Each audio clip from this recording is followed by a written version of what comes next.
市面的牛奶茶也是拿体有的其实唔是用生奶。卫生福利部是表示讲，就算是使用业务专用的牛奶，嘛有标示的规定哦。民众嘛是有知影的权利。那厂商违法是按法上济是当罚400万。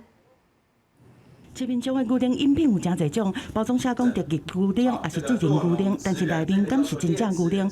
民众敢若是分辨就真头疼。有立委指出讲，成本较低的业务专用奶，也是冰装型原奶，常常拢用伫超商的牛奶咖啡，也是手冲饮料，内面有可能有加牛奶粉，也是克里姆等等。消费者是请歹去查证讲，啉的到底是啥物？冰装还原奶在国内好像洪水猛兽一样，侵蚀到整个台湾的这个乳品业界，也侵蚀到国内消费者这些应该要告知而没有告知的诚信问题。认明标章是一个最好的一个方式。业务专用奶在市面上流通，消费者虽然讲买无，但是选啉会到。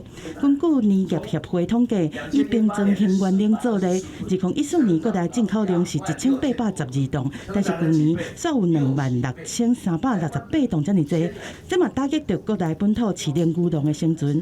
卫福部指出讲，就算是业务专用奶，嘛要符合食安法对饮品标示的规定。如果是不符合这个鲜乳品名标示规定的呢？那以它去做其他的调制乳品，也不能以鲜奶为做品名。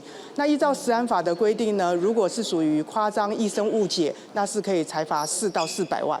立委提出讲，对包装名称的质疑，卫福部表示需要完整的包装才当做评判。为着保障消费者的权益，对明年7月初1开始，必须要取得国家农业主管机关的牛奶标章，也是农业检证的饮品，才会当叫做是牛奶。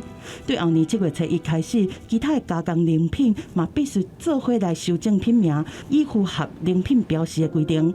公司新闻综合报道。